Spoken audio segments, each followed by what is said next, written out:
소설가 이문열 씨의 사람의 아들이라는 작품이 있습니다. 이 책은 크게 두 사람의 이야기를 교차하면서 전개하고 있는데요. 그 중에 하나는 민요섭이라는 사람입니다. 전쟁 고아 출신이고 외국인 목사의 손에 키워져서 신학을 공부합니다. 그런데 기독교의 그 사회적인 무기력함에 실망해서 막시즘을 공부하고 운동권으로 전향했다가 나중에는 이해할 수 없는 종교에 빠지고 결국은 다시 기독교로 돌아오는 사람입니다. 또 한 사람이 있습니다. 아스페르츠라는 유대인입니다. 소설 속에서 민요섭이라는 사람이 소설을 썼는데 그 소설의 주인공이 아스페르츠예요. 잘 나가는 유대교 집안에서 랍비의 아들로 태어났습니다. 일찍부터 위대한 그 지혜의 여정을 따라서 자기 민족의 신 여호와를 찾아서 온 세상을 돌아다니는 사람입니다. 어쩌면 민요섭이라는 그 사람을 그 아스페르츠라는 사람에게 이입을 시켰다라고 말할 수 있습니다. 두 사람 서로 태어난 나라도 시대적인 배경도 다릅니다마는 진지하게 자기들이 믿는 그 신을 찾아가는 구도자라는 면에서 같다라고 말할 수 있어요.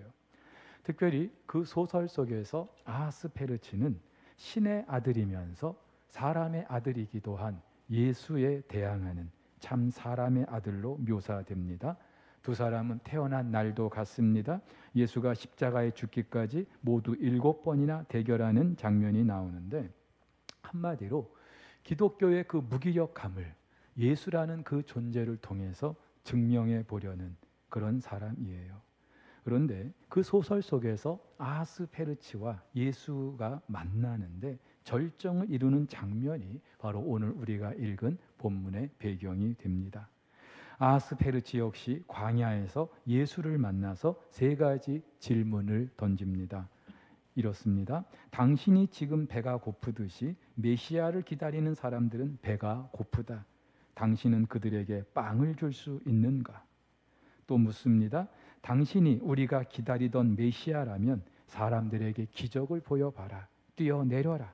사람들이 당신을 인정해 줄 것이다.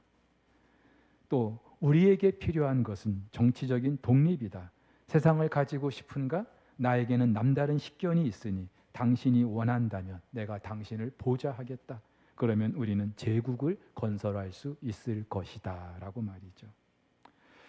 여러분 그렇습니다. 아스페르츠라는 사람은 과연 이 세상을 사는 모든 사람의 아들을 대변하고 있습니다. 특별히 그가 던졌던 세 가지 질문, 이 세상이 사는 모든 사람의 아들들, 그들의 공통된 관심이고 욕망이기도 합니다. 바로 재물과 대중의 인기와 권력이 바로 그것이죠. 사람의 아들이면서 이 세 가지에서 자유로운 사람이 과연 누가 있겠습니까? 그래서 소설 속의 그 아스페르츠는 예수에게 이렇게 말합니다. 신이라고 하는 당신은 이해할 수 없겠지만 태생부터 사람인 우리는 이 욕구에서 자유로울 수 없다라고 말이죠. 이 말을 역설적으로 풀었으면은 이것으로부터 자유할 수 있는 존재는 오직 하나님의 아들, 신의 아들밖에 없다는 말이기도 하겠죠. 여러분 그렇습니다. 육신을 입고 사는 저와 여러분들 어쩌면 죽을 때까지 이 세상에서 끊임없이 맞닥뜨리는 문제가 바로 이것들 아닙니까? 아침에 눈을 뜨고 잠자리에 눕기까지 매 순간 이런 유혹과 시험에서 자유로운 사람이 아무도 없어요. 그래서 사람의 아들로 오신 예수께서도 이 세 가지 시험을 받으셨던 겁니다. 지난 시간에도 다뤘습니다마는 예수께서 사탄의 시험을 받으셨던 때는 요단강에서 세례를 받으시고 이제 본격적인 사역을 시작하시기 위한 때였습니다. 사람의 아들로 이 땅에 오셨지만 그를 보내신 하나님의 뜻을 이루기 위하여 하나님의 아들로서 나서야 했던 때입니다. 나사렛 목수의 아들이 아니라 온 우주 만물을 지으신 창조주 하나님의 아들로서 그 하나님 나라를 이루시기 위해서 예수께서는 화려한 대관식 또 위임식 그리고 출정식을 마친 바로 그런 순간이에요. 자, 그런데 아이러니하게도 바로 이때 예수님은 광야로 들어가십니다. 여러분 광야는 사람이 살지 않는 곳이죠. 하나님의 아들로서 그 하나님 나라를 위하여서 화려하게 대비를 시작하셨다면 많은 사람이 모여 있는 곳, 당대 중심지 예루살렘으로 가셔야 하는데 왜 사람이 없는 광야로 가셔야 했을까요? 더 아이러니한 것은 이렇게 예수를 광야로 이끄신 분이 성령이라는 사실입니다. 마태, 마가, 누가 세 복음서는요 모두 이때 성령에 이끌려서 예수께서 광야로 가셨다라고 말하고 있어요. 광야에 가신 것뿐만이 아니라 사탄에게 시험을 받으신 것도 성령께서 의도하신 거였습니다. 한마디로 성령께서 사탄에게 예수님의 그 시험을 위임한 거예요. 왜 그렇습니까? 시험의 객관성 때문이죠. 만약에 성령께서 예수님을 시험하셨다면은 짜고 치는 고스톱이라고 그렇게 말할 수 있을 거예요. 하지만 성령께서 사탄에게 그 시험을 위임하심으로 정정당당하게 사탄으로부터 그 시험을 받으시고 그리고 예수께서 어떠한 분이신지 검증하시기 위한, 그것을 드러내기 위한 그런 상황이라는 것이죠. 근데 사실 여러분, 예수께서 사람의 몸을 입고 이 땅에 오셨다 할지라도 하나님의 아들이신데 굳이 이렇게 사탄에게 시험 받으실 필요가 없었어요. 그리고 이 시험은 과연 예수가 하나님의 아들이시다, 그거를 증명하기 위한 그런 시험도 아니었어요. 근데 결과적으로 사람의 아들로 이 땅에 오신 예수께서 이 시험을 통하여서 하나님의 아들 되심이 증명된다는 사실입니다. 그리고 이것은요, 이 땅을 사는 우리 모두, 이 땅에 있는 모든 하나님의 아들들을 위한 것이기도 해요. 여러분, 우리가 그렇잖아요. 저나 여러분 모두 다 사람의 아들로 태어났습니다. 사람의 아들로 살아왔습니다. 근데 어느 한순간 예수 그리스도로 말미암아 하나님의 아들이 되었습니다. 자, 그렇다면 저와 여러분들이 사람의 아들이 아니라 하나님의 아들이라고 하는 사실을 어떻게 증명해 보일 수 있겠습니까? 모든 시험은요, 그 사람의 수준과 실력을 증명하기 마련입니다. 학교에서 학생들이 싫어도 시험을 치러야 하는 이유는 그래야 학생들의 실력을 검증할 수 있기 때문에, 마찬가지로 우리 그리스도인도 시험을 통해서 내가 누구인지, 그리스도인으로서 나의 실력과 나의 수준을 검증받을 수 있는 거예요. 자, 그렇다면 오늘 사탄은요, 무엇으로 예수님을 지금 시험하고 있습니까? 예수님은 당시 40일 동안 아무것도 잡수시질 않았어요. 줄이고 계셨어요. 그래서일까요? 사탄은 예수에게 돌로 떡을 만들어 봐라. 너 배고프잖아. 돌로 떡이 되게 해서만 먹어봐라. 또 예수님을 높은 곳에 데리고 가서 천하 만국을 보여주면서 나에게 절하면 이 천하 만국을 다스릴 권세와 모든 영광을 너에게 주겠다. 마지막으로는 예루살렘 성전 꼭대기에 데리고 올라가면서 뛰어내려 봐. 그러면 천사들이 너를 지켜줄 거 아니야? 그거 한번 증명해 봐. 제가 성경을 묵상할 때마다 항상 들었던 생각인데요, 사탄은요, 머리가 참 나쁜 것 같아요. 사실 지금 예수님이 받으신 이 시험은요, 말도 안 되는 시험이에요. 예수님께서 아무리 사람의 몸을 입고 이 땅에 오셨기로, 또 아무리 40일을 지금 줄이셨다고 해도, 또 아무리 천한 목수의 아들로 이 땅에 오셨다 해도 예수님에게 이런 시험이 통할 거라고 생각을 했을까요? 저는 그래서 오늘 본문 속에서 이 사탄의 시험을 물리치신 그 예수님, 참 대단하시네. 과연 예수님 맞네. 저는 사실 그렇게 동의 못 하겠어요. 아니, 예수님이라면 당연히 그렇게 하셔야죠. 여러분 생각해 보세요. 어떻게 온 우주 만물을 지으신 창조주 하나님의 아들이 배고프다고 사탄의 말을 듣고 돌이 떡이 되게 해가지고 자신의 줄인 배를 불릴 수 있겠습니까? 어떻게 온 우주 만물의 창조주 하나님의 아들이 천하 만국을 주겠다고 자기에게 절하라고 하는 그 사탄에게 낼름 절할 수 있겠습니까? 당신이 온 우주 만물의 주인이신데. 또 뭐 예수님이 스턴트맨입니까? 그 성전 꼭대기에서 뛰어내릴 필요가 뭐가 있어요? 그걸 가지고 당신이 하나님의 아들됨을 증명해 보이라고요? 이런 쓸데없는 시험이 어디 있습니까? 자, 그런데 왜 성경은 이 예수님이 받으셨던 시험을 이토록 마태, 마가, 누가는 비중 있게 다루고 있는 걸까요? 그것은 바로 저와 여러분들을 위한 거예요. 우리는요, 사람의 아들이지만 예수 그리스도를 통하여 하나님의 아들이 되었기 때문에, 그렇다면은 사람의 아들로서 피할 수 없는, 어쩔 수 없는 숙명도 있고 한계도 있습니다마는 저와 여러분의 진짜 신분은 하나님의 아들이라는 사실, 이것은 절대로 변할 수 없고 취소될 수 없고, 그렇다면 이 땅에서도 과연 사람의 아들로서 저와 여러분들이 살아가지만 하나님의 아들 된 우리의 이 신분을, 정체를 어떻게 증명해 보일 수 있겠는가? 바로 우리를 위한 것이죠. 학자들은 그래서 예수님이 받으신 이 시험을 첫사람 아담이 받았던 그 시험과 대비하기도 합니다. 그리고 요한일서 1장 16절에 있는 그런 말씀과도 대비를 하는데, 표로 나타내면 이렇습니다. 창세기 3장에서 뱀이 여자를 찾아와서 그 열매를 먹으라고 유혹하죠. 여자가 그 열매를 보니까 어땠어요? 먹음직스러웠어요. 보암직도 했어요. 지혜롭게 할 만큼 탐스럽기도 했어요. 자, 이것을 예수님이 받으셨던 그 시험, 돌이 떡이 되게 하는 것, 또 나에게 절하라고 하는 것, 뛰어내리라고 하는 것, 이것과 연관시킬 수 있고요. 이것을 요한은 이렇게 정리합니다. 육신의 정욕으로, 또 안목의 정욕으로, 이생의 자랑으로. 결국은 이 땅을 살면서 저와 여러분들이 피할 수 없는 생존의 욕망, 소유의 욕망, 지배의 욕망, 육신을 입고 사는 모든 사람의 아들들이 감당해야 될, 피할 수 없는 그런 시험이죠. 사실 우리 인생의 모든 문제도 여기서 지나지 않잖아요.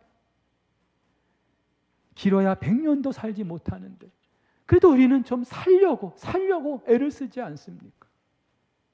죽으면 손에 아무것도 쥐고 갈 수가 없는데 그래도 뭔가 하나라도 내 손에 쥐어보려고 그렇게 안간힘을 쓰고 있지 않습니까?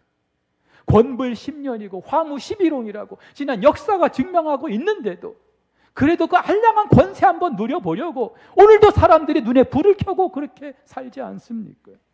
왜 그럴까요? 모두 다 사람의 아들이기 때문에 그런 거예요. 사람의 아들이기 때문에. 하지만 여러분, 우리는 달라요. 우리는 사람의 아들로 이 땅에 태어났어도 예수 그리스도를 통하여 하나님의 아들 된 사람들인 줄 믿으시기를 바랍니다. 그렇다면은 똑같은 사람의 아들들이 받는 그 시험에서 저와 여러분들은 좀 다르다고 하는 걸 보여줄 수 있어야 하고, 바로 그것을 통하여 사람들이 당신은 하나님의 아들이 맞네, 우리를 인정해 줄 수 있는 줄 믿으시기를 바랍니다. 여러분, 지난주에 말씀을 드렸어요. 우리가 살면서 겪는 모든 시험은 우리를 한 단계 더 성장하게 해주는 것 맞습니다. 그런데 아울러서 우리가 살면서 겪는 모든 시험은요, 내가 하나님의 아들인지 아닌지 이것을 증명해 주는 것이기도 한 거예요. 지난주에는 그래서 사탄이 주로 언제 우리를 그렇게 공격하는지 유혹하는지 나눴는데, 오늘은요, 주로 어떻게 그러면 사탄은 우리를 공격하는지, 어떻게 내가 하나님의 아들됨의 그 증거를 시험하고 있는지 두 가지를 한번 좀 나눠보려고 하는데요. 첫 번째는요, 나의 약점을 파고든다는 사실입니다. 여러분, 모든 전쟁이나 스포츠는요, 상대의 약점을 알고 그것을 공략해야 이길 수 있어요. 권투 경기에서 상대가 복부가 좀 약하다라고 하는 그런 사실을 알면은 다른 데 공격 안 해요. 무조건 복부만 공격합니다. 여러분, 하다못해 모기도요, 어떻게 그렇게 우리 육체 중에 그 취약한 부분 어떻게 아는지 골라가면서 물지 않습니까? 창세기 3장에서 성경이 이렇게 말해요. 뱀은 여호와 하나님이 지으신 들짐승 중에 가장 간교하다. 간교하다는 말은 교활하다는 말이에요. 철저히 기회주의자라는 말이에요. 한마디로 우리가 무엇에 약한지 너무나 잘 알고 있다는 거예요. 그리고 그 약한 부분을 집중적으로 공격하는 것이 사탄이라는 거죠. 요셉이 그랬잖아요. 형들에 의해서 애굽의 노예로 끌려왔어요. 여러분, 사탄은 이때 요셉이 무엇에 약한지 너무나 잘 알고 있었어요. 한창 혈기왕성한 청년이었어요. 피가 끓는 청년이었어요. 게다가 가족을 떠나서 그 낯선 애굽의 노예로 끌려와 있어요. 한마디로 인생의 가장 밑바닥에 내려와 있는 거예요. 지난주에 소개해드렸던 C.S. 루이스의 스크루테이프의 편지에 보면은 사탄은요, 자기 그 조카 마귀에게 이렇게 말합니다. 골짜기에 있을 때의 성욕은 꼭대기 있을 때의 성욕과 질적으로 미묘하게 다르다는 점에 주목해야 된다. 골짜기 있을 때의 성욕은 성도착에 빠질 가능성이 훨씬 크기 때문이지. 우리 생각에는 만사 형통하고 내가 정말로 승승장구할 때 이 성적인 유혹에 취약하다고 생각하죠. 다윗이 그랬잖아요. 근데 반대로 내 인생이 정말 힘들다고 생각되는 그때 사탄은 동일하게 이 성적인 걸 가지고 우리를 유혹한다 이 말이에요. 이렇게 보면은 요셉은요, 그 순간 정말로 다른 것보다도 이 성적인 유혹에 가장 취약한 상황이었다는 사실, 무엇보다도 보디발 그 아내의 유혹은요, 요셉이 좀 더 안정된 미래를 보장받을 수 있는 그런 하나의 달콤한 그런 유혹이었어요. 보디발의 그 아내의 유혹, 그 청을 들어주기만 하면은 어쩌면 노예였던 이 요셉의 신분이 달라질 수도 있는 그런 상황이었어요. 한마디로 요셉을 찾아와서 유혹했던 사탄의 그 시험은 먹음직스러운 거였어요. 보암직한 것이었어요. 지혜롭게 할 만큼 탐스러운 매력적인 것이었어요.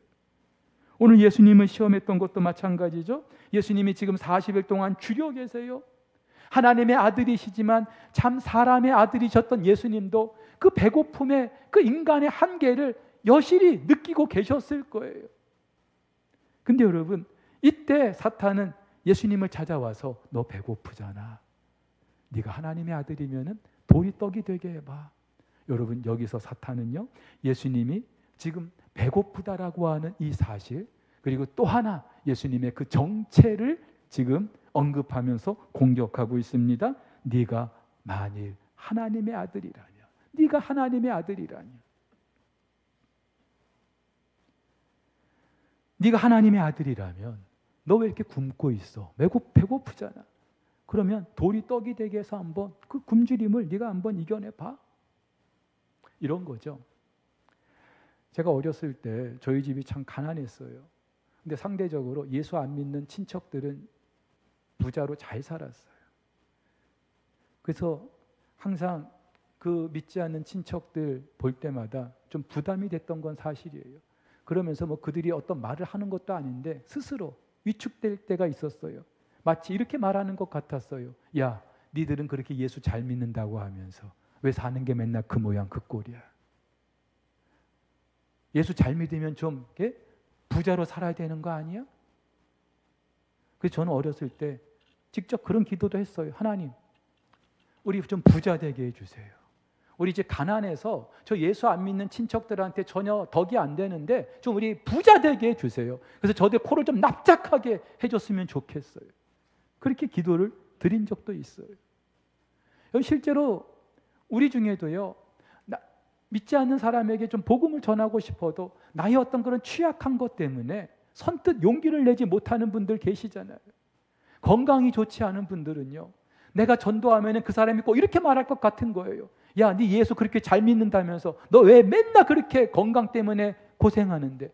네가 믿는 하나님이 좀 안 고쳐준대? 그렇게 말할 것 같은 거예요. 학교에서도요, 1등하는 아이가 우리 교회 가자 그러면 따라와요. 근데 꼴등하는 녀석이 우리 교회 가자 그러면 너 나가라 그럴 거예요. 왜요? 이 세상은요, 눈에 보이는 것, 그리고 내 손에 쥐어진 것, 그것이 전부라고 생각하는 거죠. 그걸 가지고 성공이니 형통이니 판가름하고 있기 때문에 그래요. 근데 여기서 자유한 사람이 누가 있어요? 그래서 우리는 종종 나도 모르게 사탄의 시험에 빠질 때가 있어요. 내가 부자가 돼야만이, 내가 건강해야만이, 좋은 학교 들어가야만이 그리스도인으로서 내가 사람들에게 뭔가를 전달할 수 있을 것이다. 실제로 저도 학교 다닐 때요, 좋은 학교 들어가야만이 그것이 하나님의 영광을 드러내는 것이라고 생각한 적이 있었어요. 뭐 틀린 건 아니죠. 그런 통로를 통해서 우리가 전도할 수 있는 것도 맞아요. 하지만 여러분, 하나님께서는요, 이 세상에서 1등하고 이 세상에서 성공하고 출세하고 그걸 가지고 네가 내 영광을 위해서 그렇게 잘했구나 박수 쳐주는 분이 아니에요. 그걸 가지고 세상 사람들이 우리가 하나님의 아들이라고 인정해 주는 게 아니라 이 말이에요. 만약에 그랬다면 예수님께서 그 자리에서 보란듯이 그 광야에 만찬을 차려야 됐을 거예요. 사탄이 보고 깜짝 놀랄 정도로 만찬을 차리고 진수성찬을 차리고 그렇게 드셔야 했을 거예요. 하지만 여러분, 예수님은 그렇게 하지 않으셨어요. 왜냐하면 이 땅을 사는 하나님의 아들들은 그걸 가지고 내가 하나님의 아들이라고 하는 걸 증명하는 것이 아니기 때문에. 여러분 보세요. 사탄은 항상 나에게 없는 것, 부족한 것, 나의 아킬레스건과 같은 것, 그것을 생각하면 항상 주눅이 들고 움츠려 들고, 그래서 뭔가 이 문제만 해결되면 내가 세상 앞에 떳떳하고 보란듯이 예수 믿으라고 그렇게 말할 수 있을 것 같은 것, 그걸 가지고 우리를 유혹한다 이 말이에요. 여러분, 정치권에서 돈 봉투니 뭐니 그런 이야기들이 자꾸 지금 거론되는 이야기가 왜 그래요? 그래야 이 세상은 살아남는다고 생각하기 때문에 그런 거죠. 사람의 아들들은요, 그렇게 살아요. 사람의 아들들의 어찌할 수 없는 숙명이에요. 하지만 하나님의 아들들은 그렇지 않아요. 하나님의 아들들은 하나님의 방법대로 살아가게 되는 줄 믿으시기를 바랍니다. 드라마를 보다가요, 대리만족을 할 때가 있죠. 원수 같은 사람을 드라마 막판에 가서 완전히 복수할 때, 아주 철저하게 복수할 때, 통쾌하게 복수할 때, 그 드라마를 보고 있는 시청자들도 대리만족을 느껴요.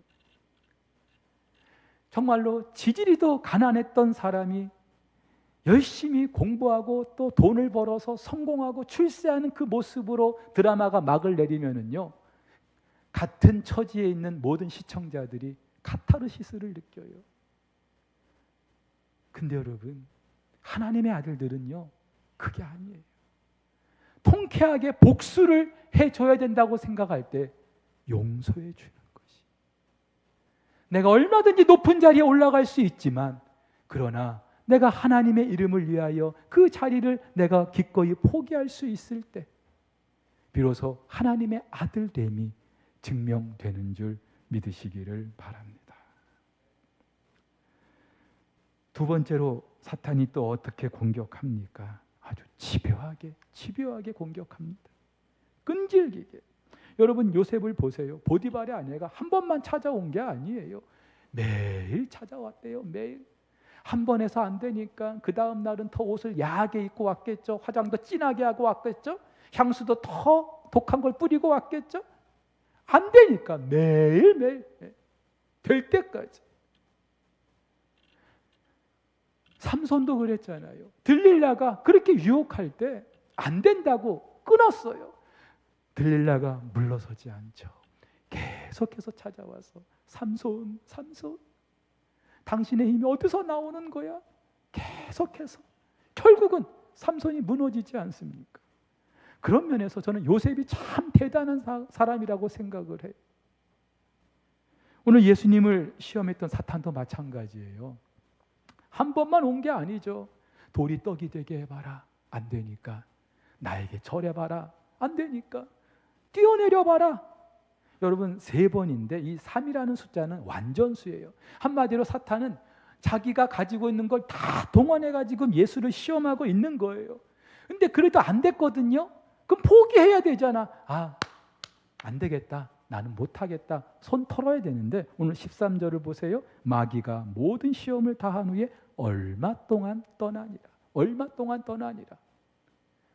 참 사람의 아들이면서 참 하나님의 아들 예수를 시험하면서 온갖 그 수단과 방법을 가리지 않고 그렇게 예수님을 시험해서 안 됐으면 포기해야 되는데 아닌 거예요. 얼마 동안 떠났다. 무슨 말이에요? 또다시 예수님을 시험하겠다는 거죠. 실제로 예수님이요, 십자가에 달렸을 때까지 시험을 받았어요. 그 십자가 밑에 사람들이 뭐라 그럽니까? 네가 하나님의 아들이면은 그 십자가에서 한번 내려와 봐라. 내려와 봐라. 사랑하는 우리 성도 여러분, 그래서 우리 그리스도인들은요, 죽는 그 순간까지 우리가 긴장을 늦출 수가 없는 거예요. 이만하면 됐지. 아니에요. 하나님이 나를 부르시는 그 순간까지, 그 마지막 호흡이 끊어지는 순간까지 우리는 긴장해야 되는 줄 믿으시기를 바랍니다. 여러분, 그렇게 집요하게 공격하고 유혹해서 우리가 넘어가잖아요. 쓰러지잖아요. 그러면요, 사탄은요, 야, 여기가 이 사람의 약점이구나. 집요하게 또 공격하기 시작하는 거예요. 여러분, 소위 말하는 중독이라는 게 그렇잖아요. 사람들이 왜 중독에 빠집니까? 한번 무너졌기 때문에, 댐이 무너졌기 때문에 그 무너진 댐을 통해서 계속 공격을 해 들어오는 거예요. 이걸 성경이 말하는 견고한 진이라고 말하는 거죠. 사탄의 견고한 진이 만들어지는 거예요. 여러분, 이렇게 보면은 사탄은요, 아주 교활하지만 또 아주 무서운 존재예요. 인정사정 봐주질 않아요. 끝장낼 때까지. 그래서 예수님께서 요한복음에서 이렇게 말씀하시죠. 도둑이 오는 것은 도둑질하고 죽이고 멸망시키려는 것뿐이다. 여러분, 가만히 생각해 보세요. 우리가 사탄의 유혹에 언제 빠집니까? 뭔가 그 사탄이 나를 시험하는 걸 내가 반응할 때, 뭔가 내 삶에 대단한 것이 주어질 거라고 생각하는 거죠. 거짓말해 라고 했을 때, 하면 안 되는 줄 알면서도 거짓말하는 이유는 거짓말을 하면은 나에게 없는 부귀영화가 들어온다라고 생각하기 때문에. 근데 여러분, 한번 보세요.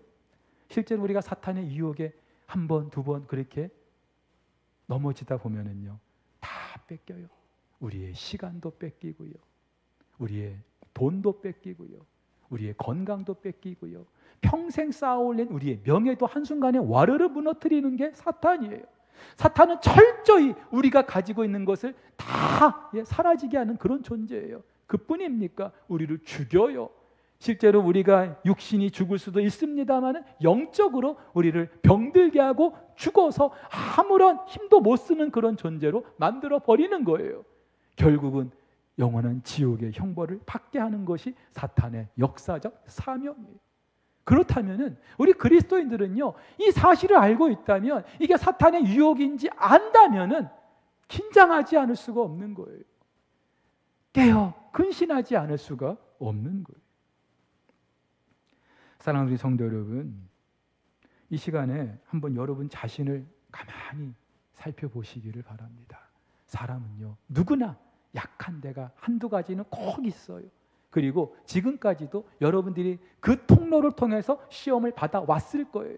지금도 시험 받고 있고요. 어쩌면 여러분들도 잘 알고 있을 수 있어요. 근데 그걸 그냥 무방비 상태로 내버려 두다 보면 그것이 내 안에 어느덧 사탄의 견고한 진이 돼가지고 어쩔 수 없는 그런 수렁에 빠지게 된다는 것이죠.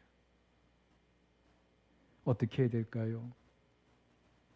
사람의 아들이기 때문에, 그리고 죽을 때까지 사람의 아들로 살기 때문에 이런 사탄의 공격에서 우리는 자유할 수가 없어요.